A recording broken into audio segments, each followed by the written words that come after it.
Несколько недель назад Максим Кац выпустил видео. Он называет его расследованием. Мы сделали расследование. И это расследование про нас, про фонд борьбы с коррупцией. Это неприятный ролик, вам он не понравится. И вот впервые, оказавшись в такой ситуации, когда расследуем не мы, а нас, мы подумали, неприятно, конечно, но делать нечего. Надо взять паузу, выделить время и ресурсы и разобраться во всем досконально. Надо опубликовать ровно такой ответ, который мы все эти годы мечтали услышать от героев наших расследований. Воспользоваться шансом показать, как надо. Не про чушь, муть и компот, работа на Госдеп, а знаете, такой настоящий ответ по существу. Без увиливаний, без отговорок, без замалчиваний. Просто взять и внимательно все посмотреть и прочитать. И рассказать, как было на самом деле.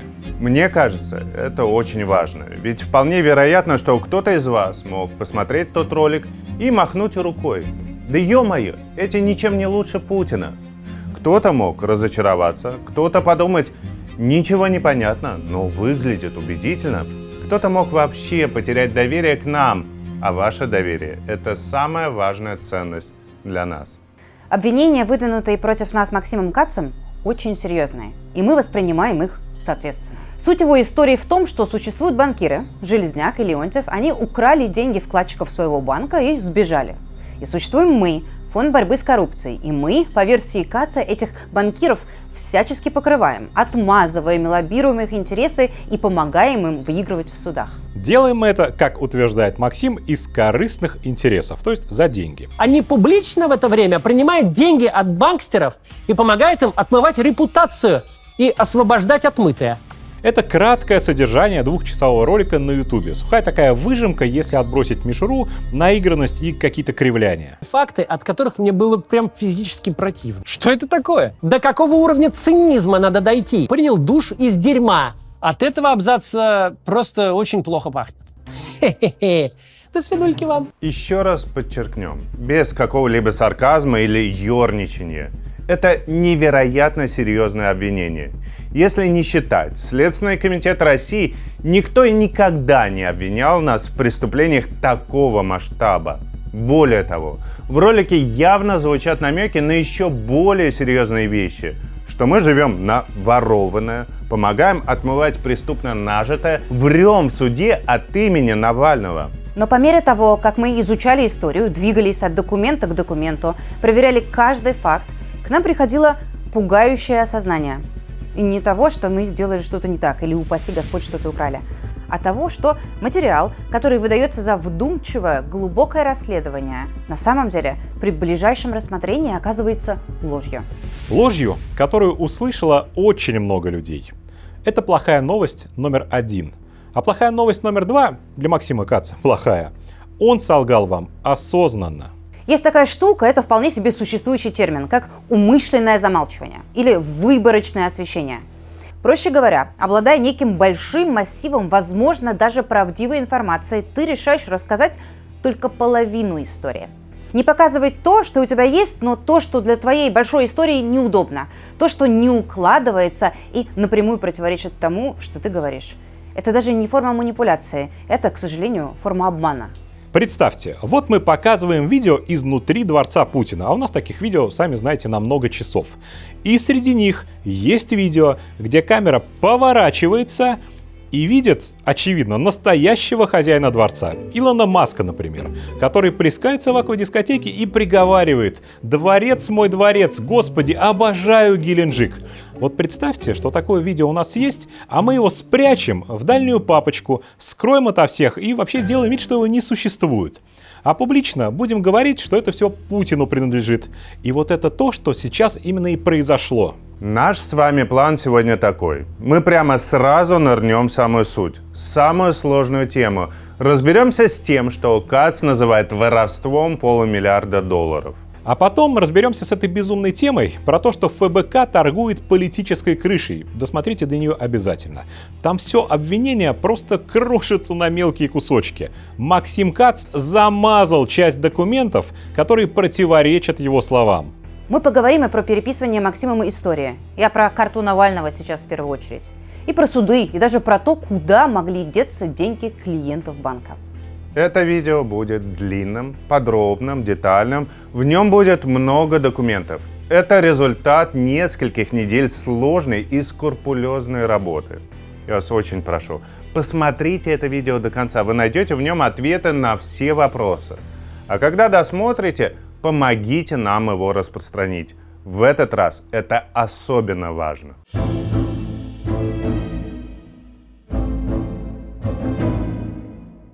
Мы начинаем с банковской истории не потому, что она самая важная для нас, а потому что она вроде как самая убедительная.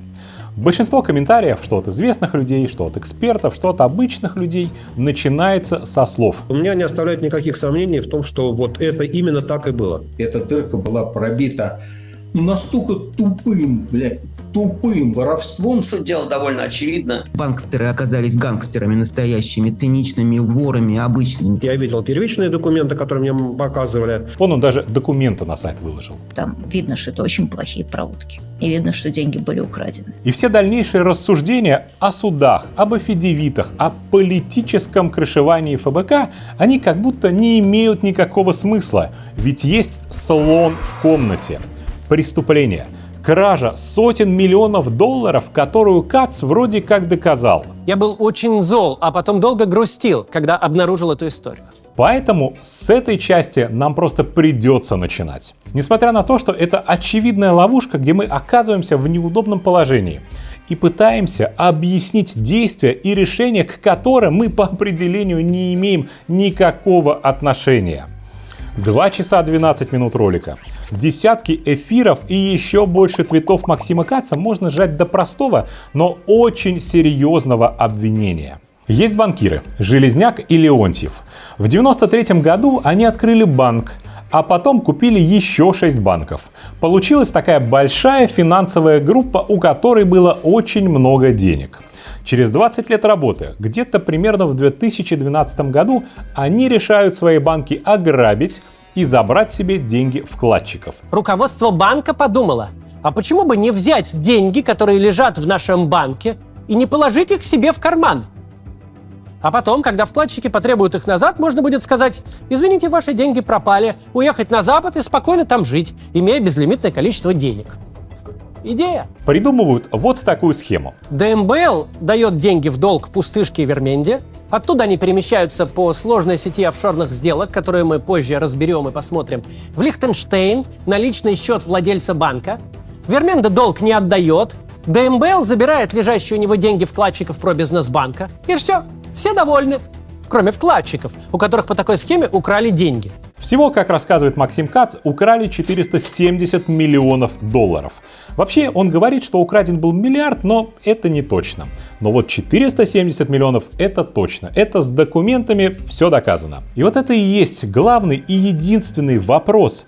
А где они? Ответьте, ответьте, говорит Максим Кац, где украденные 470 миллионов долларов? Не спорю, действительно, ответить на этот вопрос и разобраться в этой истории достаточно сложно. И у Максима Каца это не получилось. Разбирались мы примерно месяц. Пришлось собрать для этой задачи целую команду. Найденные ответы повергли нас в шок.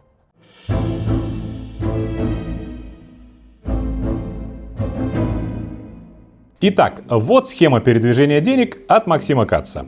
Пробизнесбанк, британский торговый банк «Динозавр», офшор Верменда, офшор Вандерворкс. Проверяем все утверждения прямо пошагово. Первое звено. Пробизнесбанк дает займ банку «Динозавр». Получает за это проценты, здесь все понятно. Второе звено. На ту же самую сумму «Динозавр» дает займ офшору Верменда под гарантию Пробизнесбанка. И тут начинается нагнетание. Верменда — это компания-пустышка. Компания «Пустышка» не ведет никакой деятельности. И цель у нее только одна, да и та преступная. И я эту цель раскрыл. Я утверждаю, эта компания контролировалась руководством банка Железняком и Леонтьевым. Туда выводились средства банка, а оттуда через сложную систему отмывания ехали на личные счета руководителей. По аналогичным схемам, по словам Каца, деньги были украдены еще 2 раза. Это схемы Амбика и Мерианол. Здесь вместо динозавра российские брокеры Открытия и БКС. Из этих трех компонентов и складываются те самые украденные Железняком и Леонтьевым 470 миллионов долларов. Ну что же, давайте их искать. Первым делом стоит взглянуть на банковские выписки, которые сам Максим Кац держит в руках. Заподозрить, что что-то в рассказе Максима не так, можно даже просто бросив на выписке беглый взгляд. Во-первых, больше 5 лет работы и очень много проводок, тут десятки фирм. Не похоже, знаете, на пустышку, которая не ведет никакой деятельности.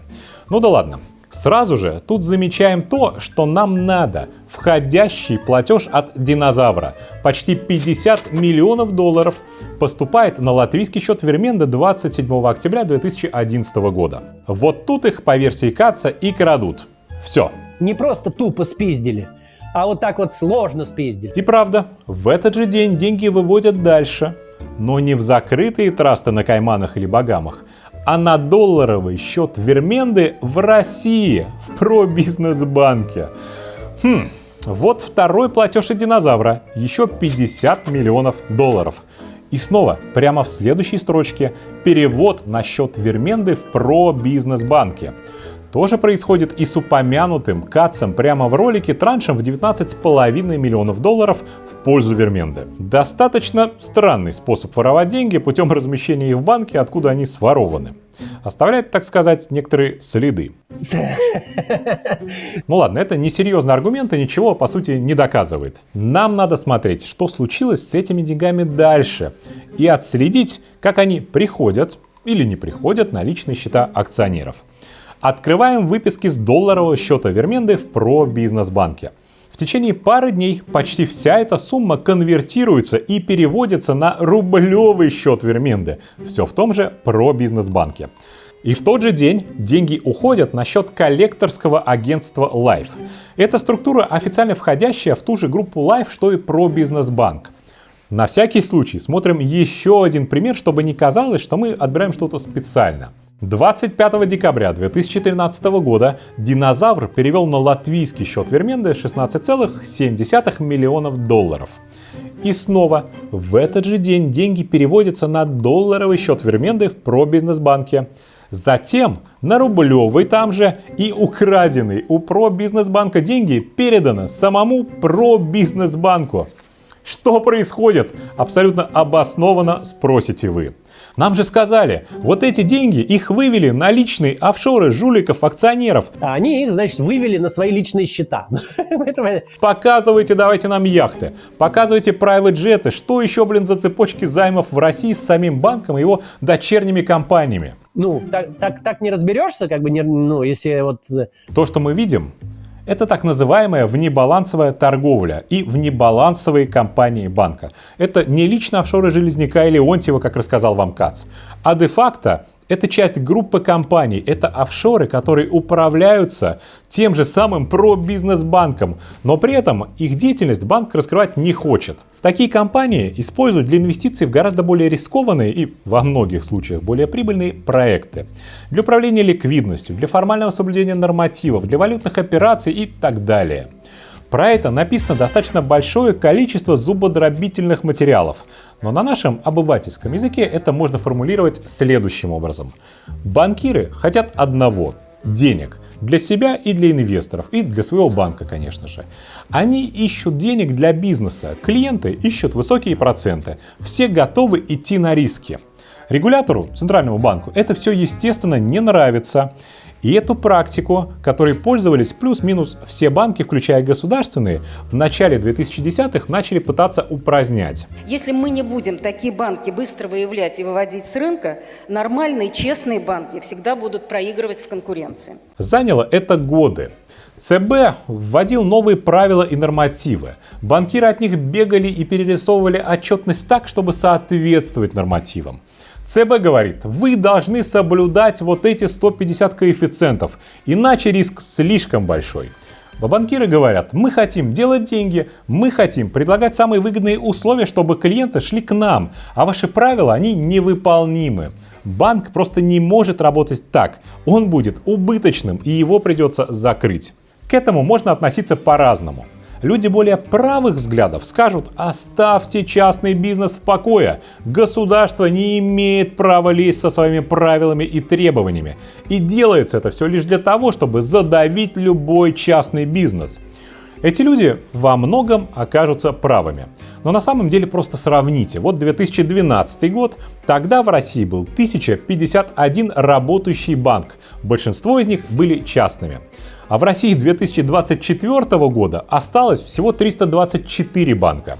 В 3 с лишним раза меньше. И какие банки выжили и процветают сейчас? Естественно, государственные. Люди более левых взглядов скажут, что банкиры — это жирные коты. Государство должно делать все, чтобы защищать клиентов. А если банк из-за правил перестанет зарабатывать деньги, извините, это проблема уже собственников.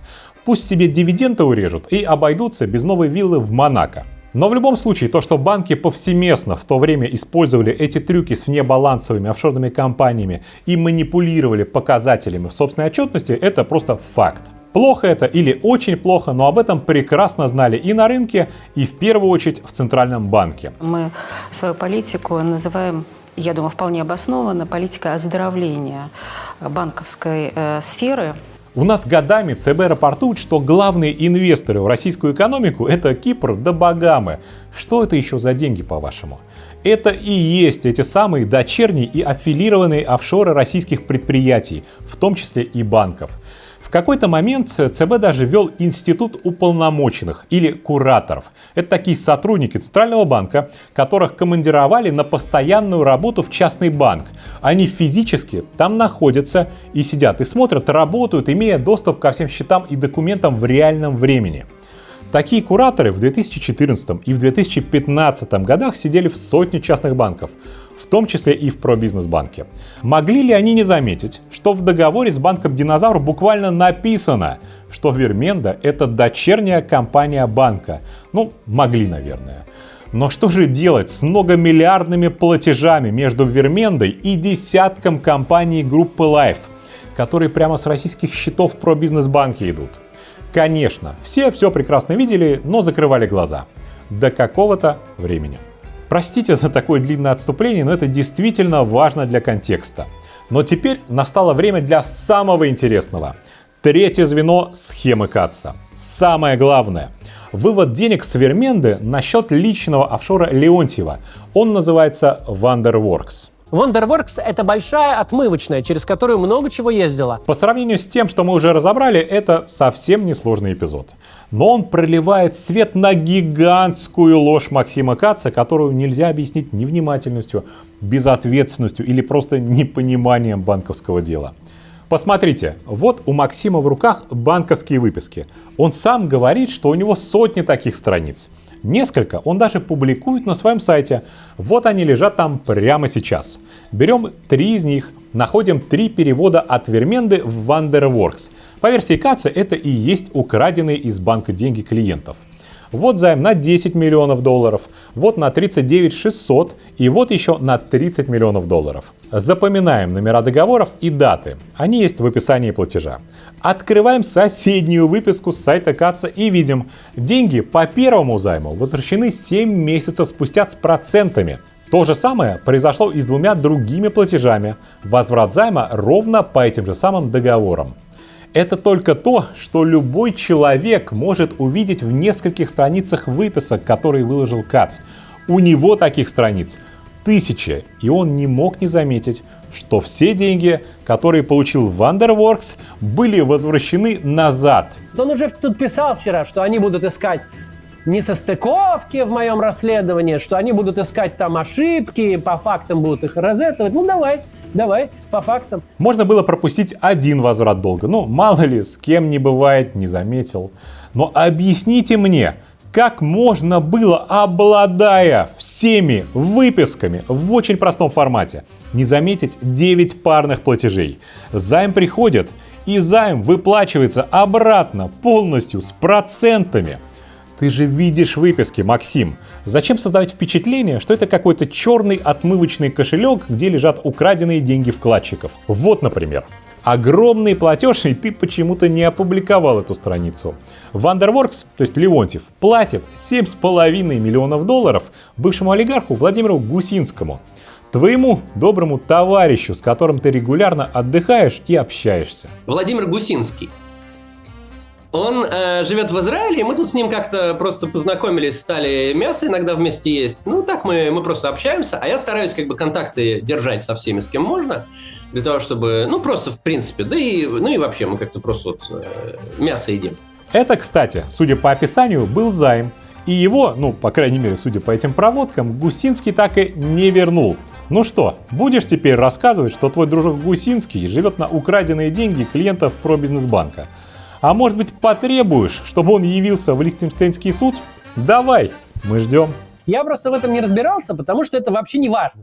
А теперь просто быстро пробежимся и посмотрим, что реально происходило с самыми крупными суммами на счетах Леонтьевского Wonderworks. Обратите внимание на займ, который мы только что смотрели. Видите, куда деньги сразу переводят? Нет, не на личный счет Леонтьева, с которого была куплена яхта или вилла, а на брокерский счет в Морган Стэнли, специальный трейдинговый счет, с которого торгуют акциями и ценными бумагами. Здесь даже указано для зачисления и номер счета. А вот и выписка с этого счета. Инвестиционное портфолио Wonderworks. И список акций, который был куплен или продан, ну, в общем, есть на балансе этого счета там. Apple, BP, Facebook, Google. То есть, что тут происходит? Фирма Леонтьева получает займ от Верменды, берет эти деньги, покупает на них акции больших известных компаний, таких, знаете, голубых фишек. Ну, этот термин был заимствован из казино и покера, так что Максим должен его понять. Леонтьев торгует этими акциями, получает, опять же, судя по портфолио, огромную прибыль. Вырученные деньги отправляются на полное погашение займа Верменде, и то, что осталось, инвестируется заново. И так много раз по кругу. То есть то, что остается на личных счетах Леонтьева, по крайней мере в этой части, которую мы видим, это то, что он заработал на торговле акциями Apple и Google, а не то, что он украл у вкладчиков Пробизнесбанка. Насколько это этично? Насколько вообще нормально брать в долг у собственного же банка? Пусть даже по рыночному проценту, и использовать эти деньги для игры на бирже. Очевидно, что это неэтично и ненормально. Это такая версия формулы «приватизируем прибыль и национализируем убытки». И если бы Леонтьев на акциях не заработал, а прогорел, он бы просто не смог выплатить займ Верменде, которая, в свою очередь, не смогла бы выплатить долг брокеру, а тот уже банку. Без разницы, как они структурировали и сколькими компаниями проложились. Концептуально это все равно неправильно. Но если займы и проценты по ним выплачены, то сказать, что это воровство, просто невозможно. В общем, одну из 3 упомянутых в расследовании Катца схем мы изучили. Из 153 миллионов, о которых он говорит, нам удалось прямо проводка за проводкой отследить судьбу более чем 80%. Они остались в структурах Пробизнесбанка. Но что же с остальными деньгами? Из Пробизнесбанка выводили деньги в другие пустышки через российских брокеров. Через них украли еще $319 миллионов. 213 миллионов, как говорит Катц, были выведены на офшор Амбика через брокера Открытие. 105 миллионов на офшор Мирианол через брокера БКС. Та же самая трехступенчатая схема, но чуть посложнее, с залогами ценных бумаг и использованием инструментов репо. Но тоже все под гарантией Пробизнесбанка. Если офшор не расплатится, то брокер оставляет себе ценные бумаги Пробизнесбанка. Ну, давайте и на эту Амбику посмотрим, которая офшор-пустышка, как говорит Катц. Тут все совсем на поверхности. Во-первых, Амбика фигурирует в официальной аудированной годовой отчетности Пробизнесбанка. Она выдала банку субординированный займ на $97 миллионов. Каждый такой кредит проходит сложную процедуру согласования и одобрения в Центробанке. Договор просто нельзя подписать без их визы. Во-вторых, в открытом доступе лежат материалы американского суда.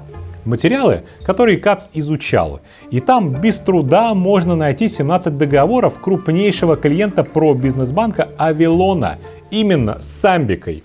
И нам предлагается поверить, что это компания-однодневка, которую придумали, чтобы просто своровать деньги вкладчиков. Именно так все было. И что Амбика, что Мирианол, являясь точно такими же внебалансовыми компаниями, обращаются с полученными деньгами ровно так же, как и Верменда. Просто формально на один пример давайте посмотрим, в этот раз последний, я вам обещаю, просто чтобы голословными не быть. В марте 2023 года 82 миллиона долларов приходят на Амбику от брокера «Открытие». Амбика переводит эти деньги в Верменде, а Верменда сразу же отправляет те же 82 миллиона долларов коллекторскому агентству Life.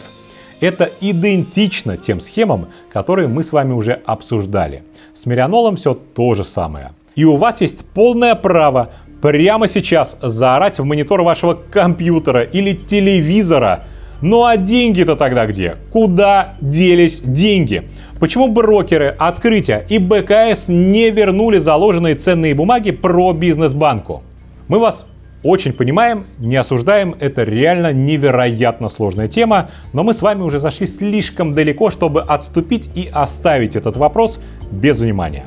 Мы потратили на его изучение долгое время, и вот к какому выводу мы пришли. Амбика, которую КАЦ выдает за офшор-пустышку, работала с брокером «Открытие» много лет. Как минимум с 2010 года мы видим десятки проводок в обе стороны. Деньги поступают от «Открытия», деньги возвращаются «Открытию».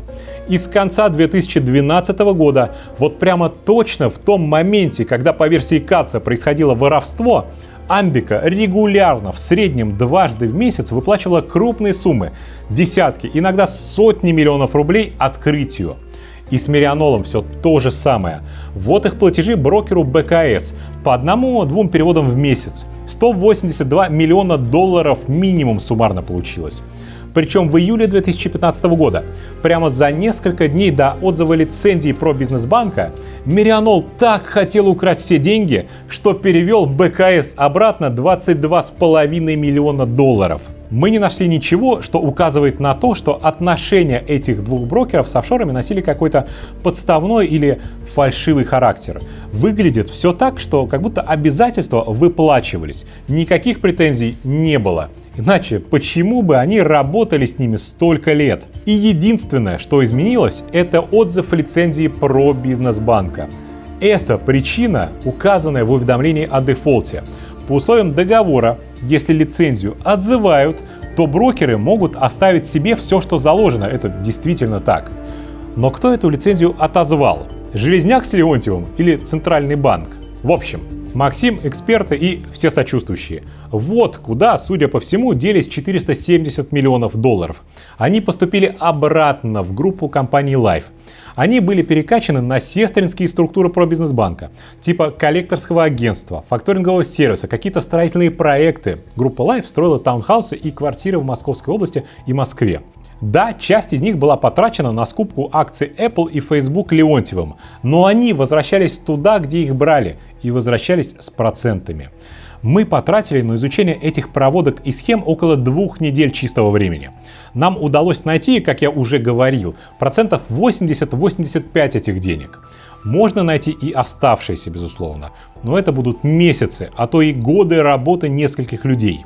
Месяцы и годы, которые мы, команда Навального, не можем и, главное, не хотим на это тратить.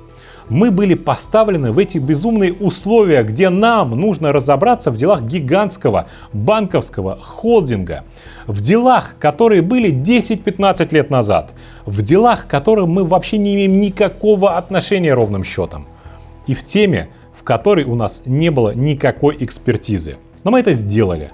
Потому что нам важно было разобраться.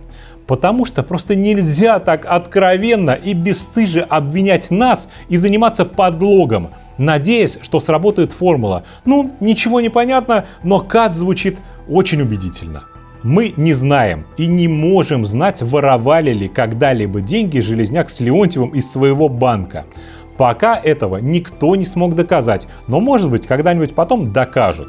Но что можно сказать сейчас точно, это то, что вот эти 3 схемы воровства на 470 миллионов долларов, которые КАЦ раскрыл, они воровством не являются.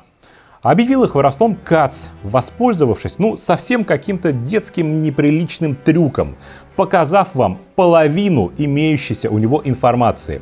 Информация о движении средств только в одну сторону, но движение в обратную сторону он не показал. И у меня тут сразу второй вопрос появляется. Огромный вопрос.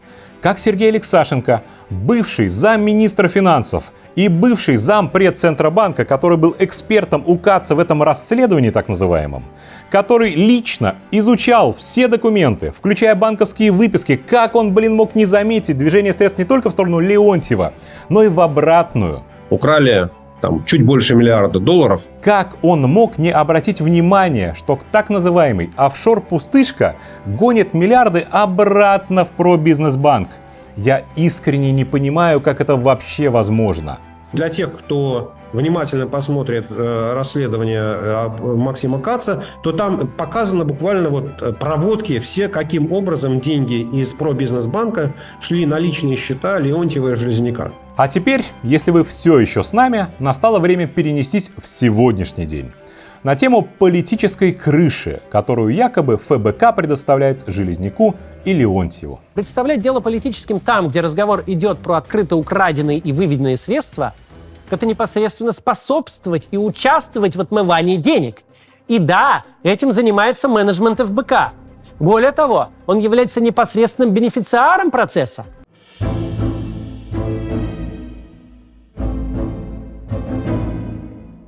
Я очень рада, я просто ликую сейчас, что эту историю с воровством 470 миллионов долларов можно закрыть и перейти от невозможно скучного, но важного изучения проводок, не имеющего отношения к нам банка, к вопросам более актуальным, вопросам, которые касаются нас. Аффидевит Ашуркова. О, знаменитый аффидевит Ашуркова. Аффидевит Ашуркова. Ашурков написал аффидевит. Аффидевит, так называемый. Аффидевиты. Аффидевит от Ашуркова. Аффидевит Ашуркова. Аффидевит. Это выражение стало настоящим мемом. Все, кто смотрел или читал расследование Катца, знают. Есть некий зловещий аффидевит Ашуркова, который решил все. Через 2 месяца после заморозки денег в Лихтенштейне Владимир Ашурков, исполнительный директор Фонда борьбы с коррупцией на тот момент, посетит Соединенные Штаты и напишет там аффидевит. То есть письменные показания под присягой. Этот документ ляжет в основу всей будущей юридической и политической защиты банкстеров в европейских судах. Так вот, нет никакого аффидевита. Нет письменных показаний под присягой. И в Америку Ашурков ездил не аффидевит писать для суда, который, кстати, в Нью-Йорке, а просто по своим делам на другое побережье. И что самое смешное, Катц прекрасно знает, что вся эта история с аффидевитом выдумана. Посмотрите, как раньше выглядел сайт с его расследованием. А теперь посмотрите, как его втихаря переделали. Слово «аффидевит» незаметно превращается в слово «заявление». Везде в тексте и даже картинку бедолаги перерисовывают. Потом это заметили в Твиттере, посмеялись, и теперь, в последний раз, когда я проверяла, на сайте висит некий гибрид. Написано слово «аффидевит», а нарисовано «заявление». Это, безусловно, мелкая, но достаточно важная деталь. Такая форма манипуляции, которая используется просто везде в этом расследовании. По чуть-чуть, везде искажать информацию, приукрашивать и нагнетать. Если поймают на чем-то конкретном, ничего страшного, перерисуем карикатуру. Все равно же все запомнили про аффидевит. А если не поймают, и хорошо. То, что Ашурков предоставлял, это просто заявление, написанное для суда по убежищу Леонтьева в США. В нем рассказана история не случившегося партнерства ФБК и группы Life, которые должны были выпускать брендированную карту Навального. Ашурков не ездил в суд, он не выступал там. А само решение американского суда предоставить убежище, кстати, это решение Катц не публиковал, но мы его, естественно, запросили и почитали. Это решение даже не упоминает Ашуркова как свидетеля. Совершенно другие люди там дают показания о политическом контексте. И самая главная причина, почему убежище дали, это то, что преследование Леонтьева в России осуществляется прокурором и адвокатом из списка Магнитского. Они не просто под какими-то санкциями. Американская правовая система признает их злостными нарушителями прав человека. И я прямо отдельно хочу остановиться на моменте с картой Навального. Остановиться, потому что это особенно бессовестное переписывание истории. Катц почти прямым текстом говорит, что карту Навального делать не собирались, что это все выдумка и фантазии.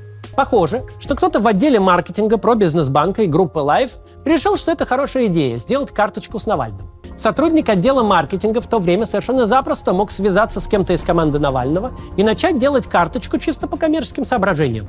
Но потом дело дошло до руководства, которое немедленно, в тот же день, когда о проекте стало известно, дало по рукам исполнителям и сказало, что делать такое не надо. Чтобы доказать это, КАЦ показывает статью GQ, где один из руководителей, вице-президент группы Life по маркетингу Владислав Солодкий, категорически все отрицает. Владислав Солодкий врал. Так бывает, когда на тебя надавили. Статья GQ от 15 мая 2012 года, а вот переписка Ашуркова с тем самым Солодким от марта. Цитируется письмо Солодкого Навальному.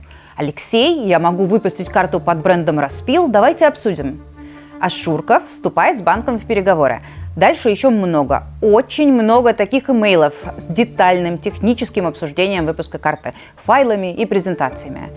Там десятки писем с детальным обсуждением этого проекта. И, наверное, можно было бы предположить, что не знал КАЦ о таких подробностях. Вот у него же нет этой переписки. Но вот же за 3 минуты гуглится сайт карты Навального, на котором можно было оставить на нее заявку. Вот Георгий Албуров 12,5 лет назад твитит ссылку на этот сайт. Вот Алексей Навальный пишет пост, приглашает всех, кто хочет такую карту, зарегистрироваться. Всего этого, как утверждает Максим Кац, не существовало. А некоммерческий фонд борьбы с коррупцией Алексея Навального нашел новый источник финансирования. Оппозиционер договорился с одним из банков о выпуске в июле дебетовой кобрендинговой карты. 1% от покупок и других транзакций по карте будет перечисляться на счет некоммерческой организации. Под Facebook-постом, кстати, шутливый тогда, но не сегодня комментарий. Следующая новость на «Ведомостях» будет о том, что у этого банка отозвали лицензию. И сам Солодкий много лет спустя публично заявлял, что он делал этот проект для группы Life, а заявку на карточку тогда оставили 5000 человек. Итак, с легкой руки Максима история про карту Навального, свидетелями которой были сотни или тысячи людей, превращается в выдумку, в которую наверняка поверили кто-то из тех, кто посмотрел его ролик. Но давайте вернемся к истории с аффидевитом. На самом деле, как бы и не забавно было то, что Максим пытается напугать всех словом «аффидевит», совершенно не важно, чем текст Ашуркова является – письмом, аффидевитом или клятвой рыцаря-тамплиера. Важно понять одно – правда там написано или ложь. В документе всего 13 пунктов. Первые 3 про самого Ашуркова, его работу с Навальным и уголовное дело против него в России. Здесь, я думаю, ни у кого нет никаких вопросов. Следующие 8 пунктов – описание проекта. Придумали карту Навального. Обсуждали с таким-то представителем группы Life. Вы видели только что эти имейлы, это правда. Вот как она должна была работать, вот что с ней случилось, а именно ничего. Банки группы Life в последнюю минуту отказались от проекта, и другой банк тоже отказался. И 12-й пункт – это мнение Ашуркова. Финансовая группа Life взяла на себя политический риск, участвуя в этом проекте, считает Ашурков. Основываясь на своем опыте, пишет Владимир, я считаю, что за это можно пострадать. Возможно, что проблема банка связана с этим. 13-й пункт. Я владею английским языком. Все. Я не скрою, у меня лично есть проблемы с этим письмом. Мне не нравится и то, как оно написано, и то, что оно написано вообще. Основываясь на своем опыте, как говорится, я не думаю, что группу Life обанкротили и возбудили против них дела из-за карты Навального. Но эта история, да, могла сыграть свою отягчающую роль. Сыграть не в пользу банкиров. Но давайте оценим объективно. Теперь, когда вы знаете обстоятельства дела, является ли хоть одно слово здесь ложью? По-моему, нет. Что из описанного Ашурковым не происходило? И могут ли буквально 2 предложения одного человека, который говорит, что преследование может носить политический характер, затуманить голову судам в нескольких странах? Это просто жемчужина в короне. После этого любой суд признает дело политическим и не будет ничего рассматривать по существу. Об этом мы поговорим в следующей части. Но перед тем, как к ней перейти, я хочу сказать еще одну очень важную вещь. Сказать публично, так, чтобы это слышал и Владимир Ашурков, и все, кто посмотрит этот ролик. Если я когда-либо увижу хоть какие-то другие аффидевиты, показания, справки Ашурковой или любого другого сотрудника ФБК, действующего или бывшего, документы, в которых содержатся недостоверные факты или вранье о нашей работе, я лично напишу или поеду в любой суд, чтобы их опровергнуть.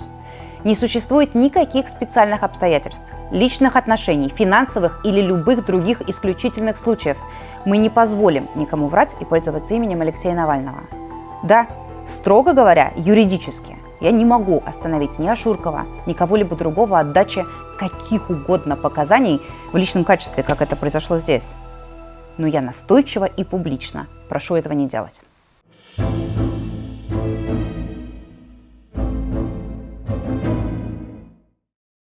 Если вы смотрели ролик или читали расследование Каца, я хочу обратиться напрямую и спросить, вот как вы поняли всю эту фабулу про суды и отмазывание банкиров?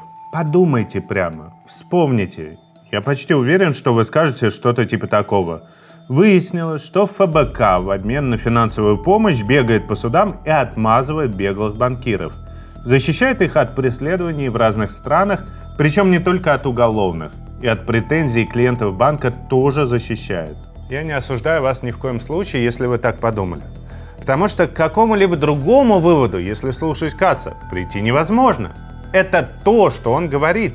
До какого уровня цинизма надо дойти, чтобы поехать свидетельствовать фактически от имени Навального в Лихтенштейнский суд, что украденные у россиян деньги надо оставить вору? А теперь факты. Первое. Фонд борьбы с коррупцией, кто-либо действующий от его лица, вообще не выступал в судах по этим делам. Не давал показаний, не писал письма в защиту акционеров Пробизнесбанка. Есть письмо Ашуркова, мы его уже обсудили. Это письмо написано им в личном качестве, не от имени организации, не от имени Алексея Навального.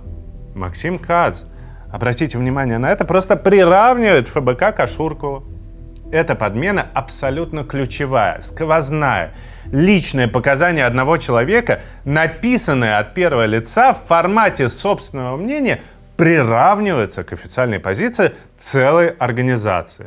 Ну а бумагу в суд ФБК пишет, потому что правда считает, что дело политическое. От лица ФБК мы пишем письма, но другие. Кто-то нам может написать: я волонтерил в штабе, донатил, или на митинге меня задержали, а сейчас я в эмиграции или собираюсь туда, и нужно подтвердить, что это все было. И мы подтверждаем. Волонтерил, деньги переводил, видим, было. Если не можем подтвердить, не пишем. Мне кажется, это абсолютно нормально помогать тем, кто делал хорошие дела, если они действительно делали такие дела. Второе. Против Железняка вообще нет никаких уголовных или гражданских дел за пределами России. Он не просит и не просил политического убежища. Как мы можем защищать в судах того, кто в них не преследуется? Третье. Говорит, что 2 страницы, написанные Ашурковым, определили судьбу всех дальнейших судов в мире, не только безумие, но и просто юридическая бессмыслица. В суде работают не 3-летние дети, а профессиональные юристы со знанием права, экономики, с огромным опытом. Они оценивают доказательства в комплексе. Ну не может один человек написать 2 странички и ввести всех в юридический транс. Вот, например, возьмем польский суд. Кац говорит, что Ашурков ввел этот суд в заблуждение. Это было дело об экстрадиции другого топ-менеджера Пробизнесбанка. Ашурков там действительно выступал. И там было все то же самое письмо, и рассказывал Ашурков про карту. Что именно, мы уже разобрались. Вместе с Ашурковым на том суде выступало еще как минимум 9 человек, в том числе по темам, связанным с политическим контекстом в России. Ссылка на слова Ашуркова в польском суде – один из 6 аргументов, которые учитывает суд. Это не основа для решения суда, это дополнительные сомнения, так и написано в решении. Похоже ли это на то, что показания Ашуркова определили исход этого процесса, как говорит Кац? Ну, конечно, нет. Дальше, по версии Каца, это решение польского суда ложится в основу уголовного дела в Лихтенштейне, где, по словам Каца, оно помешало правоохранительным органам, финразведке добиться раскрытия преступлений Леонтьева. И это, конечно, тоже вранье. Ашурков не выступал на том суде. Его заявление не прикладывалось к этому делу. Ашурков не упоминается в решении этого суда, и решение польского суда упоминается как один из факторов, но оно не является обязательным для Лихтенштейнского суда. Это буквально прямо написано на той же странице, которую Кац показывает, но просто почему-то именно этот текст он игнорирует. Суд вообще рассматривал абсолютно другое дело. Стоит ли замораживать средства на счету Леонтьева из-за того, что они якобы имеют преступное происхождение? Почему они вообще были заморожены? Прекрасный вопрос. Не потому, что лихтенштейнские спецслужбы провели свое расследование и обнаружили криминал, а потому что банк, в котором у Леонтьева есть счет, обязан регулярно перепроверять своих клиентов. Это делается автоматически, через специальную базу, на которой подписаны банки. Она называется WorldCheck. В этом WorldCheck в марте 2017 появилась запись, что против Леонтьева возбуждено дело в России. Банк уведомил финразведку, финразведка прокуратуру, и суд уже разбирается, надо замораживать или нет. В этом суде действительно решили, что дело политическое, но совсем не из-за какой-то крыши ФБК. Суд делает вывод, что с Россией отношения сейчас сложные. Пишет о пропаганде, злоупотреблении правом, систематической агрессии и о том, что основываться на их материалах уголовного дела нельзя. Плюс санкции. В общем, АСВ в таких обстоятельствах не может быть обвинителем. И вообще, если клиенты хотят получить свои деньги, то пусть идут в гражданский суд. То есть в этом деле нет даже ничтожной связи с Ашурковым и тем более с ФБК. И самое возмутительное. Кац несколько раз в свойственной ему манере говорит, что Ашурков вызывается на суды с клиентами банка. В гражданские суды, то есть где спор ведется именно о деньгах. Он повторяет это раз за разом, в начале видео, в середине, в конце. Более того, даже рассказывает, что будет говорить Ашурков в суде. Например, в идущий сейчас суд в Лихтенштейне Ашурков уже заявлен как свидетель со стороны Леонтьева. Свидетельство на этом суде – это уже просто напрямую помощь банкстерам в сохранении денег клиентов, которые они украли из банка. Я не понимаю, как можно в таком участвовать вообще? И я тоже не понимаю. И Ашурков отрицает, что он в этом участвует. Его никто не приглашал туда. В подтверждение своих слов Кац показывает решение суда, которое почти полностью замазано. И Максим говорит, что он вынужден это сделать. Согласно лихтенштейнским правилам, нельзя показывать решение, по которому еще идет процесс. Поэтому мы скрыли все, что не относится к нашему вопросу про Ашуркова. Мы это проверили. И, конечно же, это не так. Личные данные скрыть имеет смысл. Но не десятки страниц текста. А за этими черными страницами предсказуемо скрывается примерно вся информация, которая позволяет понять, что вообще происходит. Решение суда, которое прячет Максим, это по сути спор о том, кто оплатит судебные расходы, которые еще только предстоят в будущем. Истец, Автокомбинат 36. Это большое предприятие, оно входило в группу достаточно одиозных персонажей, чиновников, Ренича и Тищенко. И вот истец, он не хочет оплачивать судебные расходы. А ответчики, Леонтьев и компании, хотят все расходы возложить на истца и накидывают максимальное количество разных свидетелей, которые могут прийти в суд.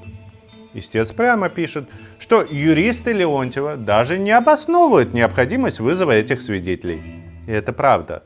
Вот на странице 11 истец пишет, что, и еще раз, эта страница скрыта, что Ашурковы хотят предложить только по теме про карту Навального. Это прямо здесь написано. И политика к делу никакого отношения не имеет. И это правда. Это гражданский процесс, состязательный, здесь судятся за деньги. Кац уверенно говорит, что Ашурков и ФБК будут защищать банкстеров. То есть он предъявляет претензии за то, что Ашурков якобы будет делать. Например, в идущий сейчас суд в Лихтенштейне Ашурков уже заявлен как свидетель со стороны Леонтьева, как я уже говорил в самом начале. Там он должен свидетельствовать о том, что дело политическое, рассказав, как в пробизнесбанке собирались выпускать карту Навального. Но в этом же решении суда написано, что свидетелей еще даже не вызывали. Это написано на странице 17. Она замазана. И самое главное, на странице 29, когда суд начинает оценивать свидетелей, Кац даже не замазывает страницу. Он вам ее показывает так, словно там нет никакого текста вообще. А здесь написано, что ниже будут выводы суда. И дальше суд пишет про каждого свидетеля отдельно. Вот про одного свидетеля, для чего его могут позвать. Вот про другого, третьего. А где же Ашурков? А про Ашуркова суд ничего не пишет. В итоге, вам на протяжении 2 часов Кац внушает, что ФБК защищает банкстеров в судах. Свидетельство на этом суде – это уже просто напрямую помощь банкстерам в сохранении денег клиентов, которые они украли из банка. А при ближайшем рассмотрении оказывается, что не ФБК, а Ашурков не защищает, а даже не вызван в суд. А на очень важного свидетеля Ашуркова, как представляет это Кац, суд даже внимания не обращает.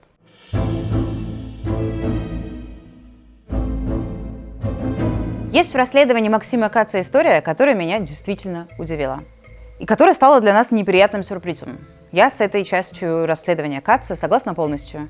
И эта часть про пиар-потуги Сергея Леонтьева. I'm currently being politically prosecuted by the Putin regime and the Russian government based on my association with Alexei Navalny. Про все эти статьи в лихтенштейнских СМИ, австрийских, сюжеты на швейцарском телевидении. И там наверняка было что-то еще, о чем мы можем даже не знать. Алексей Навальный, критик Владимира Путина. Одним из тех, кто поддержал Навального, был банкир Сергей Леонтьев. Он оказывал Навальному финансовую помощь. Суть этих сюжетов простая. Леонтьев – банкир Навального. Он бросил вызов Путину и прочий бред. Генезис этих статей, я думаю, тоже очевиден. Юристы Леонтьева размещали их, чтобы создавать хороший имидж своему клиенту. В судебном процессе такие статьи никакой роли играть не могут. Ну да, положительный фон почему бы не создать. Журналисты, тут уже вопросы к ним и тому, насколько они настоящие журналисты, просто перепечатывали то, что им Леонтьев скармливал. Вы можете обратить внимание, что ни в одной из этих комплиментарных статей нет наших комментариев. С нами никто не связывался, вопросов не задавал, не просил ничего подтвердить. Если бы связывались, мы бы, конечно, сказали как есть. Никаким банкиром Навального Леонтьев не является и не являлся. Несмотря на то, что он, да, переводил нам деньги, нам много кто переводит деньги. Мы очень за это благодарны, но никаким образом перевод денег в ФБК не позволяет повлиять на нашу работу и не дарит никакого специального статуса. Ни я, ни Иван Жданов никаких контактов с Леонтьевым не поддерживали, мы даже не знакомы. Как бы убедительно не была групповая фотография со мной, но нас тогда даже не представили. Что касается Леонида Волкова, я попросила его показать всю свою переписку с Леонтьевым. Она умещается на 2 экранах телефона. Первый раз в жизни Леонтьев пишет Леониду какое-то сообщение про модные тогда NFT. Это 2021 год. Второе сообщение. Поздравление Леонида с католическим Рождеством. Третье и последнее сообщение. Больше чем 2 года спустя. Это соболезнования по поводу убийства Алексея, 2024 год. Поэтому, естественно, когда мы слышим, что Леонтьев или его адвокаты где-то выставляют себя близкими к ФБК, мы воспринимаем это как полное искажение реальности и издевательство, если честно.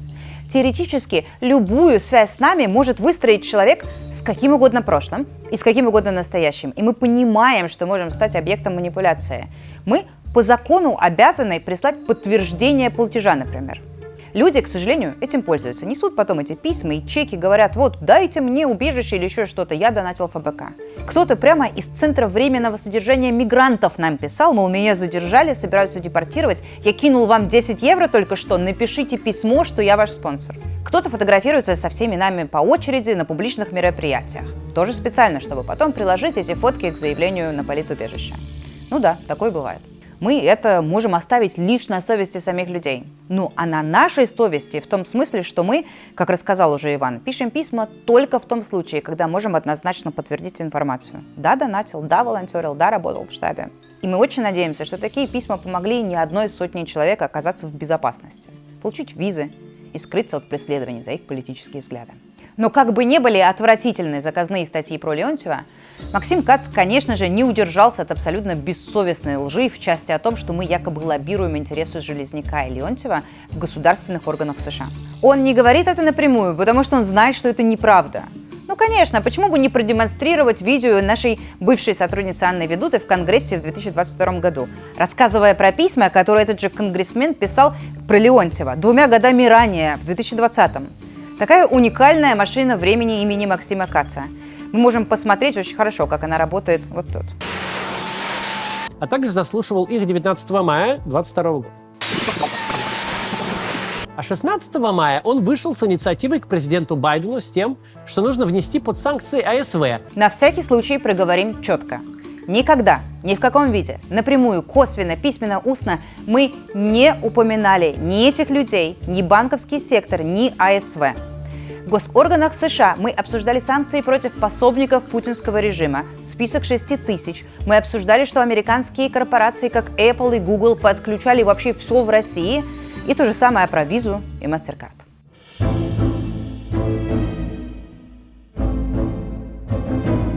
Я решил все-таки разобраться, что же это за железняк такой?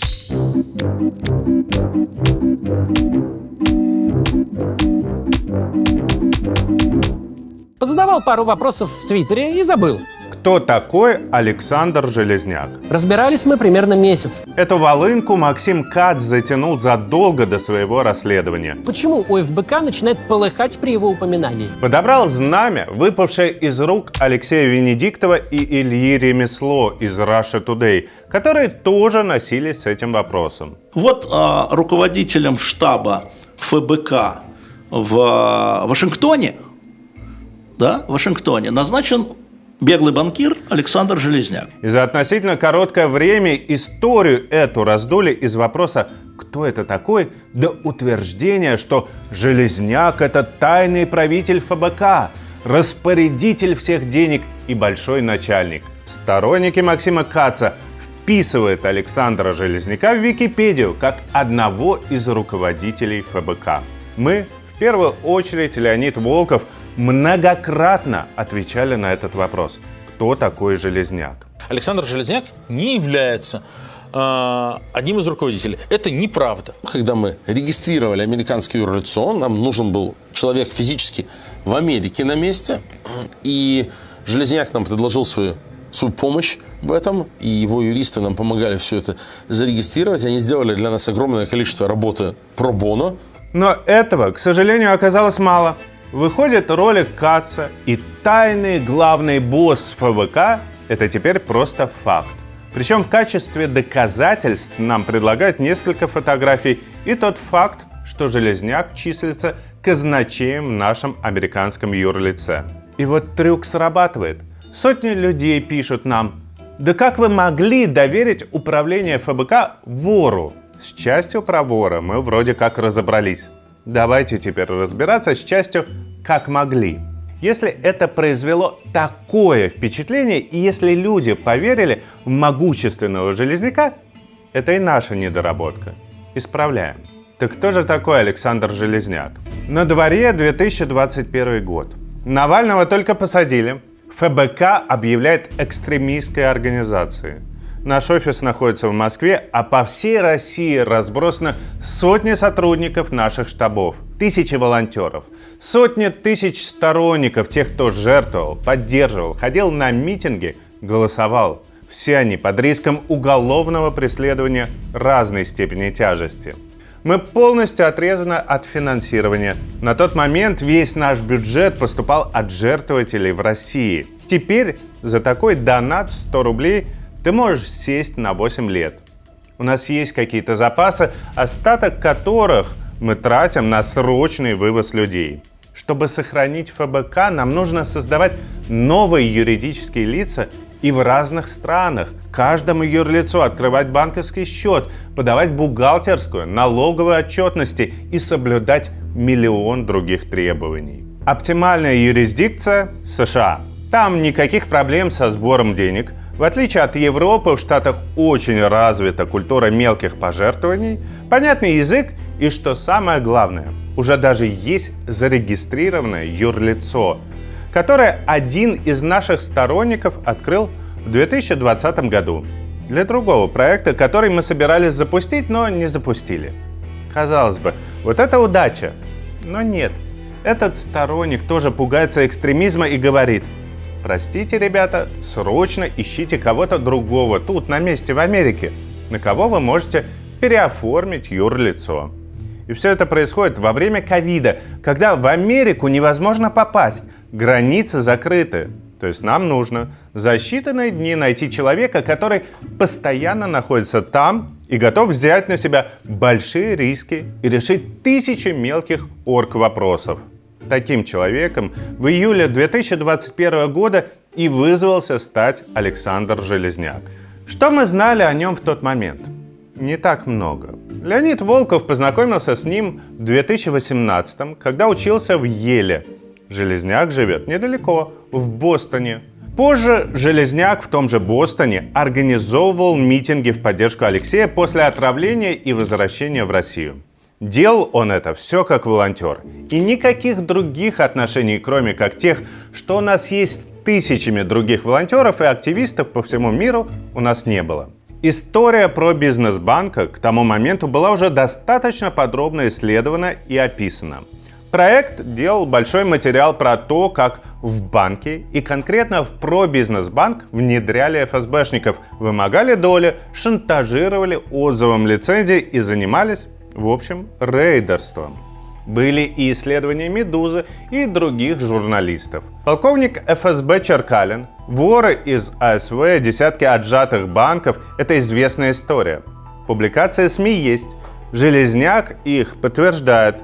Уголовных дел против него за пределами России нет. В США он живет давно и легально.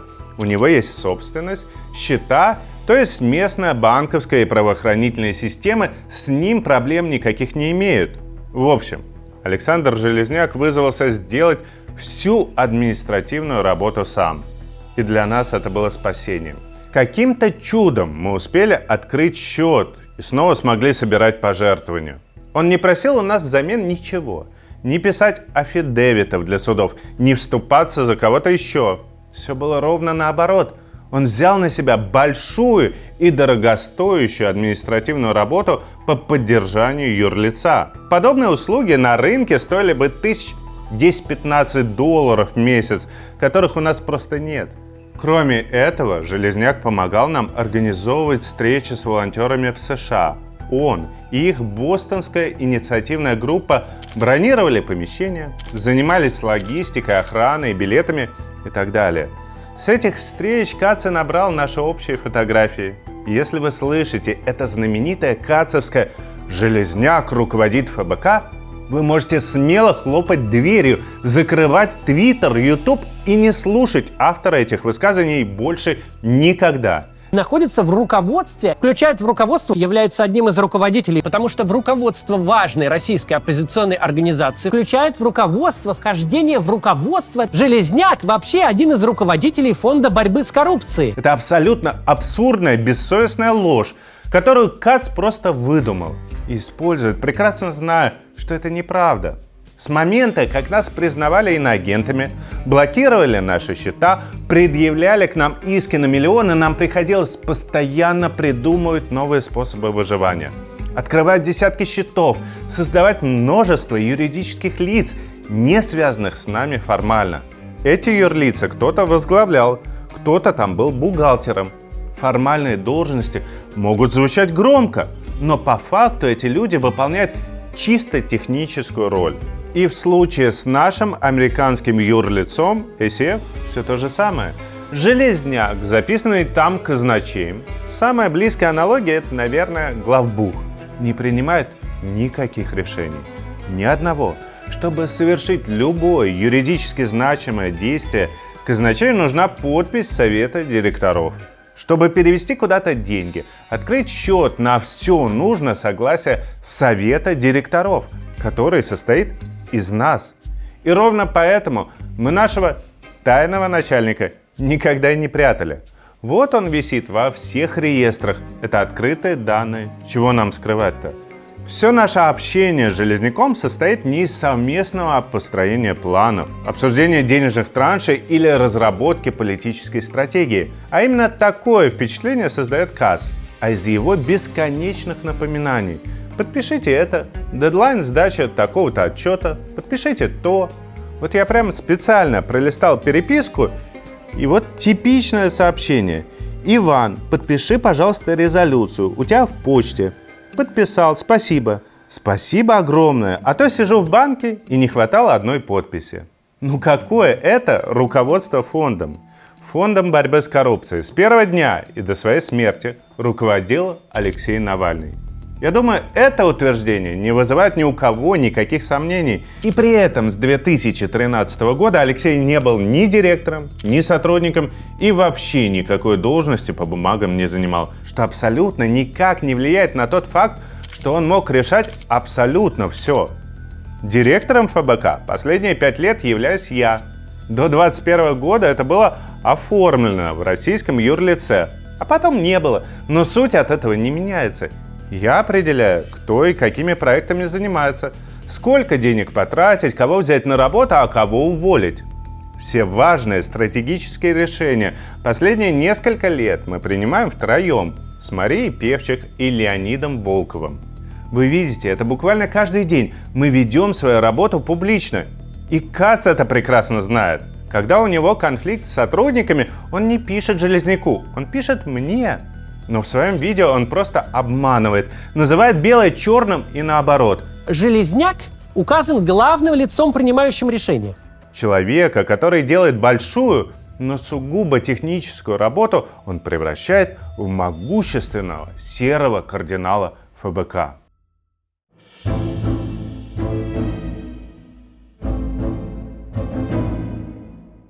Перед записью этого ролика ответа мы внимательно изучили тысячи комментариев и сотни вопросов. От зрителей, от экспертов, от журналистов нам действительно хотелось ответить не на какую-то небольшую или простую часть, а вообще на все. И есть, конечно, еще один очень большой и важный вопрос. А что, собственно, случилось с банком? Понять это гораздо сложнее, чем разобраться с украденными 470 миллионами. Здесь банковские выписки, хоть год ты над ними просиди, сильно не помогут. Вот был банк, входил в топ-50 крупнейших, работал нормально, вроде как 20 лет, известный, с приличной вполне репутацией на рынке. И вот его нет.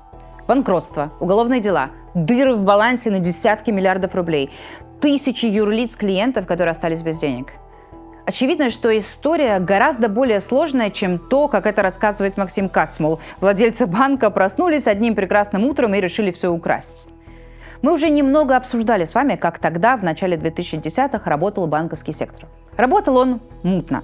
У нас здесь нет никаких причин обелять каких-либо банкиров или всю систему. Мы в этом случае такие же сторонние наблюдатели, как и вы. Частные банки, крупные, средние, мелкие, действительно абсолютно нагло подделывали документы, рисовали себе отчетность, чтобы обязательства поменьше, а собственного капитала побольше.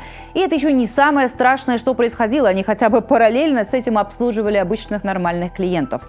Но были и банки, которые просто натуральная криминальная отмывочная. Гоняли наличные для бандитов, для торговцев наркотиками, оружием, для ментов, для ФСБшников, для высокопоставленных чиновников. Пока мы готовили этот материал, мы поговорили с несколькими бывшими руководителями, в том числе и крупных частных банков, работавших тогда в стране. И российских, и иностранных. Все они рассказывают примерно одно и то же. Так было устроено. Такие были правила игры. Мы работали постоянно в серой, но формально легальной зоне, потому что из белой нас настойчиво выталкивали. С приходом Набиуллиной про это говорят и пишут вообще все. Центральный банк внедрял новые нормативы и правила, которые в большинстве случаев невозможно было выполнить. Вот, например, ты много лет работаешь со своей дочерней иностранной компанией. Даже не обязательно офшором с экзотических островов. А потом выходят новые правила, что так больше нельзя. Или инвестировал ты в какой-то непрофильный проект, девелоперский, скажем, а потом снова ввод нормативы, и тебе нужно срочно создавать гигантский резерв под это. Где ты эти деньги возьмешь? Вытащишь из другого проекта? Тогда посыпется все там. Они говорили мне, невозможно просто за месяц взять и поменять модель управления всем банком, по которой этот банк работал много лет. Это то, как описывают все сами банкиры, в том числе никак не связанные с нашей сегодняшней историей. И все они слово в слово повторяют. Да, банки работали черти как, но ЦБ не просто понимал это концептуально. Он в режиме реального времени видел каждый контракт, каждый займ, каждую крупную проводку. Вот же кураторы командированы в 180 банков. И в результате система выстроилась таким образом, что да, можно работать, но в любой момент твою лицензию могут отобрать. Ты висишь на постоянном крючке. Сегодня ЦБ закрывает глаза, тебе дают работать, но в любую секунду, без каких-либо проблем, законно твою банковскую лицензию могут отобрать. И даже расследование сложного не понадобится. Центральный банк понимает, какие нормативы и правила он вводит, понимает, кто их нарушает, и даже видит как. Несмотря на то, что мы говорим про банки, на самом деле эта схема управления экономикой и страной вам прекрасно знакома. Это и есть настоящая путинская скрепа, его главное и самое успешное ноу-хау. Подвесить всех на крючок, завести папочку на каждого, на любого, хоть на депутата Госдумы, хоть на губернатора, хоть на олигарха, должно быть можно завести уголовку в любую секунду. И вы можете сами почитать, например, что говорят посаженные чиновники. Воровать, получать откаты было можно, так работала система, а потом почему-то именно мне стало нельзя. Ну да, вот так Путин и управляет лояльностью. Когда ты знаешь, что в любую секунду ты сядешь, реально сядешь на десяток лет, если, например, свой бизнес не отдашь, то ты становишься очень послушным. Так было с нефтянкой в начале 2000-х. Так было с медиа, с телеканалами, с газетами, с сайтами. Сейчас так с интернетом. Огромной частной соцсети быть не должно. И поисковика тоже, и такси. Все нужно сделать государственным. В крайнем случае передать полностью лояльным олигархам. И с банковской сферой тогда, в середине 2010-х, происходило плюс-минус то же самое. Вот Путин прямым текстом говорит, публично, у нас слишком много банков, должно быть меньше. И сделали в 3 раза меньше. Благо, это было очень просто. У каждого существует букет реальных нарушений. Выбирай, что хочешь, и отзывай лицензию. В результате всей этой путинско-набиулинской зачистки мы получили ровно то, что получили во всех других сферах экономики. Максимальный контроль государства, уход частных игроков, уход иностранных игроков и классический путинский триумвират. Вся экономика должна стоять на 3 китах – на государстве, на лояльных олигархах и лично на Путине и его друзьях из питерской подворотни. Ладно, это общая часть, контекст, который многое объясняет, но мы, конечно, не собираемся им оправдывать ничьи действия, в том числе Железняка и Леонтьева. Вернемся к пробизнесбанку.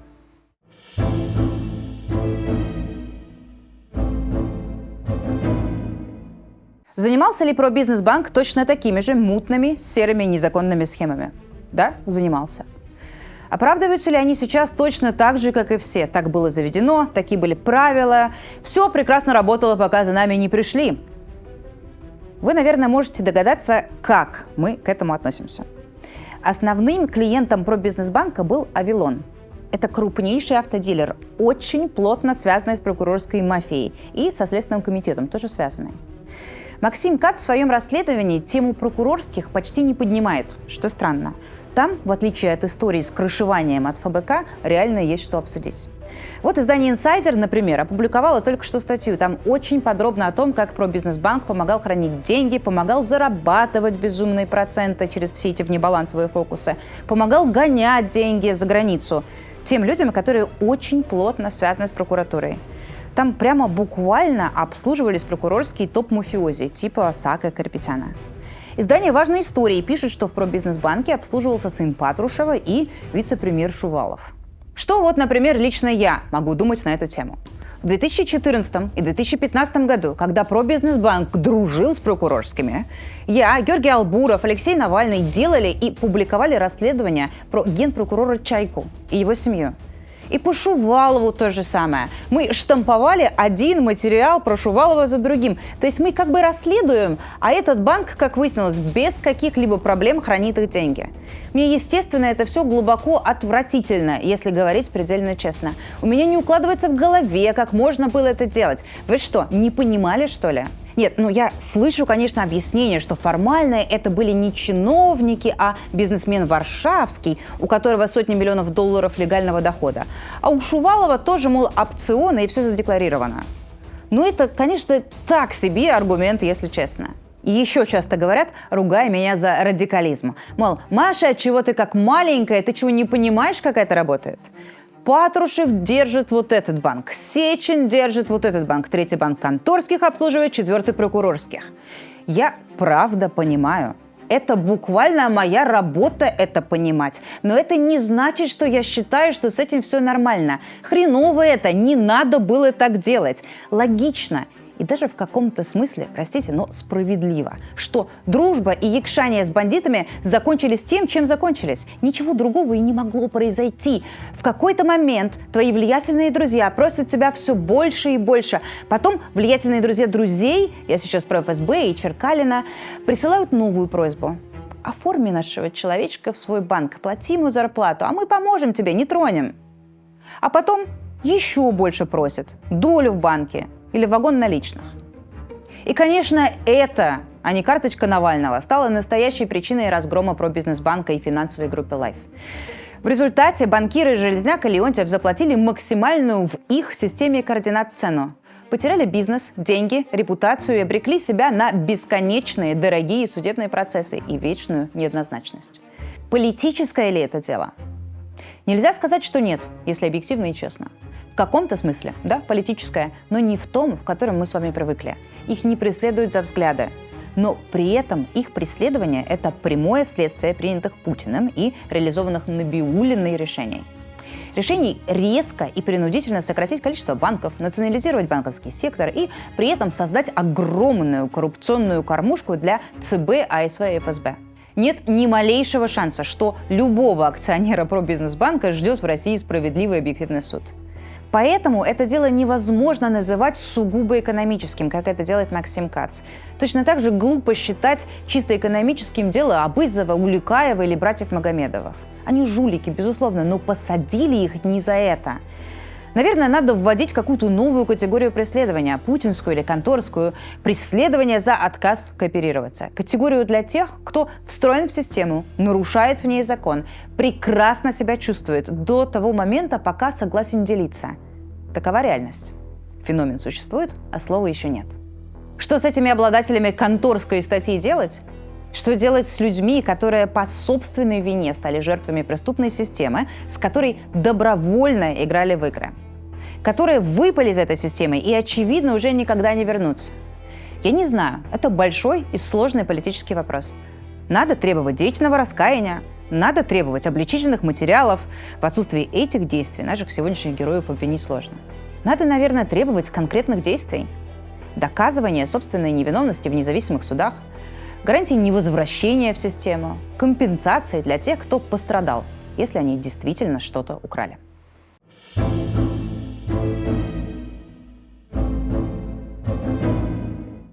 И, наверное, последняя сущностная тема, которая у нас осталась, это то, что случилось с деньгами клиентов пробизнесбанка. С реальными людьми, ИПшниками, мелкими и средними предпринимателями. Если вы следили за этой темой, вы, конечно, много раз слышали про так называемую дыру в балансе банка. С клиентами не рассчитались, потому что банку просто не хватило активов. Подтекст здесь в том, что деньги на самом деле владельцы украли, а в отчетности этого, естественно, не видно. Дыра образовалась именно потому, что деньги украли владельцы банка. Размер дыры сначала объявили, что составляет 67 миллиардов, потом уточнили, что 34, а потом снова переуточнили до 70 миллиардов. Дискуссия про дыру, к сожалению, достаточно бесперспективная. Ее рассчитывает Центральный банк уже как бы в процессе того, как сам занимается ликвидацией. И я не думаю, что вообще возможно сделать хоть какие-то независимые выводы на эту тему. Для этого нужны полные комплекты документов и со стороны всей группы Life до банкротства, то есть минимум лет за 10. И весь документооборот со стороны АСВ с той минуты, когда в пробизнесбанк ввели временную администрацию и до сегодняшнего дня, то есть еще лет за 10. Такого объема информации просто ни у кого нет. И вряд ли кто-то из экспертов, юристов или финансистов в здравом уме подпишется под точной цифрой. Я видел первичные документы, которые мне показывали. У меня не оставляет никаких сомнений в том, что это именно так и было.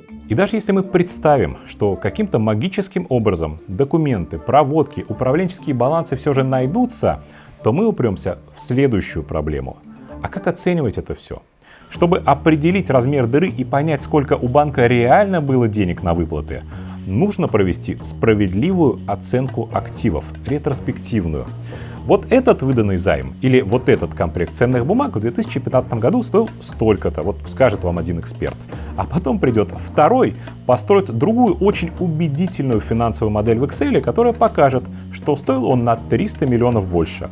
Но назначает цену, по которым продаются активы после банкротства, все равно АСВ. Это их решение, как выставлять ценник, какой давать дисконт, как проводить аукцион. И то, что можно было продать за 80% стоимости, они берут и продают за 10%. А потом разводят руками. Мы в тот момент оценили именно так. Это было наше видение. Это все бесконечная и достаточно бессмысленная дискуссия. И единственное, что нам сейчас остается, это сфокусироваться на конкретной настоящей проблеме. На выплатах обычным клиентам банка, юридическим лицам, на которых не хватило денег. Люди продолжают платить кредиты, значит, деньги к вам капают. Это мои деньги. Это самое главное. Так почему же так произошло? Мы попробуем зайти с другого конца. Берем бухгалтерский баланс пробизнес-банка в день отзыва лицензии, прямо с сайта Центробанка. Смотрим раздел «Пассивы». Нас интересует строка 15 – средства клиентов, не являющихся кредитными организациями. Это как раз то, что обычные клиенты хранили в банке. И подстрока – вклады физических лиц. Вклады физических лиц мы просто сразу выбрасываем из расчетов. Все эти клиенты и деньги были переданы Бинбанку, и он все, что надо, выплатил, а АСВ на это денег не тратила. Остаются долги перед клиентами юридическими лицами. 23 миллиарда 846 миллионов рублей. Дыра, не дыра, тут вообще без разницы, какие обстоятельства. Надо это выплатить и все. И на первый взгляд совершенно непонятно, почему их не выплатили-то. Вон АСВ само пишет, что взыскало так или иначе 40 миллиардов рублей с банка. Это почти в 2 раза больше, чем нужно на эти выплаты. Каким образом их не хватило, чтобы рассчитаться с клиентами? Кому эти деньги достались, если не им? Частично ответ на этот вопрос содержится в строке выше. Средства кредитных организаций – 67 миллиардов рублей. Это то, что на счетах пробизнесбанка держали его дочерние банки. Это тоже надо выплачивать, безусловно, но банкротство группы Life было организовано таким образом, что группу расчленили. Головной пробизнесбанк отделили от дочерних и ликвидировали. А дочерние банки не ликвидировали, их санировали, чтобы они потом продолжали работать уже с новыми собственниками. ЦБ выделяет на это огромные деньги. Он выдает новым управленцам банков многомиллиардные кредиты под микроскопический процент. На санацию только одного банка «Экспресс-Волга» Совкомбанку было выделено около 50 миллиардов рублей. Всего на всю группу мы насчитали порядка 90 миллиардов, которые Центральный банк дал на оздоровление. Это больше, чем достаточно, чтобы новые управляющие расплатились по всем долгам, закрыли балансовые дыры, выполнили все свои обязательства и продолжили работать дальше с клиентами. И встает вопрос. Если выделено почти 100 миллиардов рублей на санацию, то почему дочерние банки с их новыми собственниками и временными администрациями встают в общую очередь с обычными вкладчиками банка, с ИПшниками, с малым и средним бизнесом? Центральный банк, который, между прочим, потратил кучу денег на санацию и который мог бы потребовать переуступку этих требований, перезачет какой-то, отказ, он не делает этого. И дочерние банки, и клиенты и юрлица вместе оказываются в большом реестре кредиторов. И, соответственно, эти 40 миллиардов, которые есть, которые нашли, они тратятся не на полное погашение долга перед обычными клиентами, а размазываются тонким слоем по всем. Кажется, что все должно было быть наоборот. Сначала люди, а потом дочерние банки, на которые и так уже выделили огромные деньги. Там еще миллион таких же вопросов встает. От того вообще, зачем нужно было банкротить головной банк вместо того, чтобы санировать всю группу, до того, почему один из банков группы достался менеджерам АСВ. Почему другой банк по цене квартиры в Москве продали юристам, которых АСВ наняло, чтобы искать активы банка? Почему АСВ за неделю до отзыва лицензии вывела 500 миллионов рублей, которые хранила на депозите в пробизнесбанке? Они свои деньги спасают, а обычные клиенты подождут, что ли? Ну правильно. Клиенты же не знают, что через неделю ЦБ отзовет лицензию, а АСВ знает и не хочет вставать в очередь кредиторов, туда, куда же и все остальные. А что это был за трюк, когда временная администрация отключила банк от платежной системы, потом включила на день и сделала перевод в 600 миллионов в дочерний банк АСВ? А сколько еще таких трюков было, которые никто не заметил? Как, простите, можно объяснить, что АСВ потратила 9 миллиардов на проведение конкурсного производства, из которых почти 5 миллиардов ушли юристам?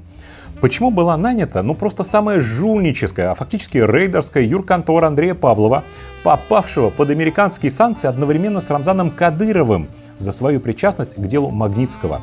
Они работали за гонорар успеха, то есть за 15% от всех поступлений в конкурсную массу. То есть дыра в 15% уже была заложена автоматически, что ли? АСВ тоже не белый и не пушистый совершенно. Мы знаем, люди из АСВ не ангелы. Агентство — это совсем не ангел, конечно. Мне кажется, мы очень далеки от формулировки «не ангелы». То, что АСВ не оздоровители, а воры — это консенсус примерно всех вокруг. От представителя клиентов банка Нерсеса Григоряна, который, кстати, и предоставил все документы КАЦу. Казалось бы, создали агентство по страхованию вкладов для того, чтобы защитить население от банкротства банков.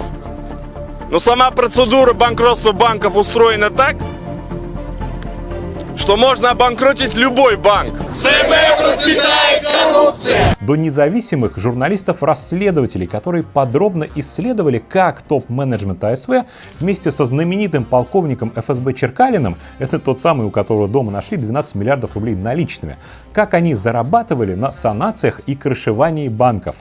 Вот прямо в дни, когда мы готовили этот ролик, пришла новость. Арестован замруководителя АСВ за хищение 200 миллионов рублей.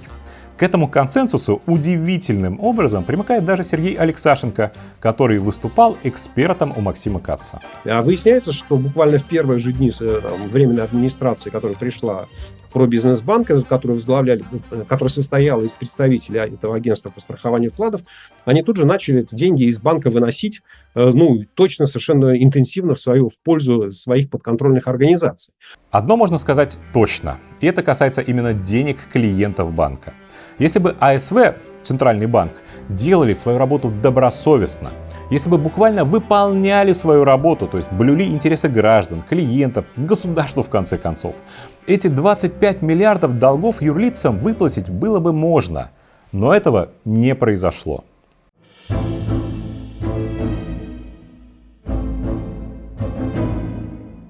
Теперь, когда с сутью истории мы более-менее разобрались, хотелось бы поговорить и о самом так называемом расследовании. Я надеюсь, вы сами теперь видите. В основе материала Максима Каца лежит прямой подлог. Умалчивание важных обстоятельств дела, при том, что весь массив информации у него есть. Выборочное цитирование, переписывание истории и просто достаточно очевидные манипуляции типа приравнивания личных писем Ашуркова к позиции ФБК. Ответ заранее известен, а все остальное — это просто подгонка материала под него. Я даже сейчас не буду обращать внимание на отвратительное хамство и клевету. Какими надо быть ебаными циниками? Принял душ из дерьма. Включает в руководство варье, укравшее миллиард. У ФБК начинает полыхать при его упоминании. Кем надо вообще быть, чтобы, занимаясь отмыванием репутации самым омерзительным жуликом? Все это грубые нарушения расследовательской этики. А Максим ведь свой материал именно расследованием и называет. Не фельетоном, не колонкой, расследованием. Назвался расследователем. Соблюдай стандарты профессии и законы жанра. Публикуй опровержения, отзывай части, где наврал. Когда мы все это посмотрели и во всем разобрались, была еще другая мысль. Может, просто Максима подставили. Принесли ему готовый материал, он суфлера прочитал. Но вот же он пишет, что делал все сам. И текст на сайте писал, и сценарий ролика тоже его. То есть, получается, сам редактировал документы, сам прятал материалы, которые опровергают его расследование. И сам придумывал альтернативную реальность. И тут уже не до расследовательской этики. Это по любым стандартам и понятиям просто неуважение к вам, к зрителям, к своей аудитории. Злоупотребление в вашем доверии. Зачем Кац так делает? Уж точно не для того, чтобы помочь вернуть вкладчикам деньги, как он говорит. Делу про бизнес-банка десяток лет. Его банкротство стоит в череде сотен банкротств других банков и не находится в каком-то особом ряду.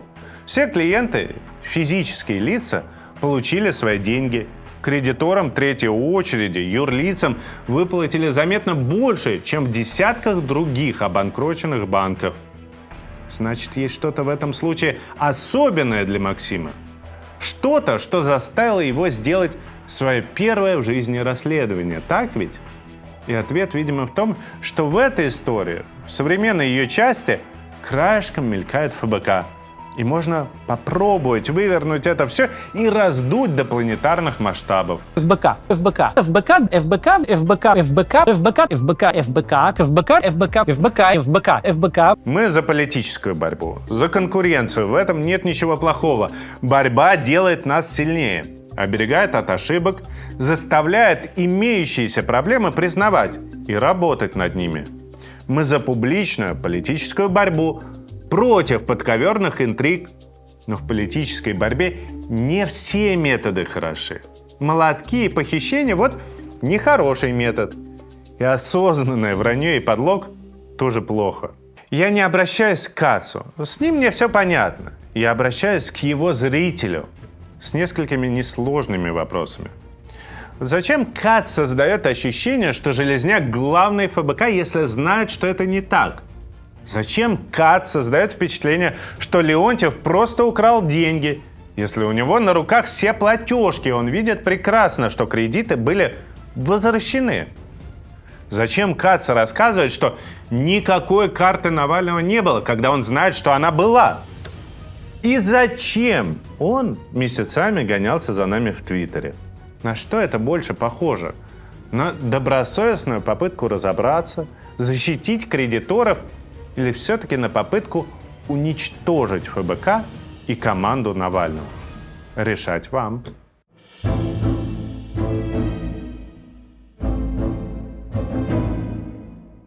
Настало время подводить итоги и делать выводы. В начале этого ролика мы сказали, мы приложим все усилия, чтобы показать, как по сути надо отвечать на обвинения такой серьезности и такого масштаба.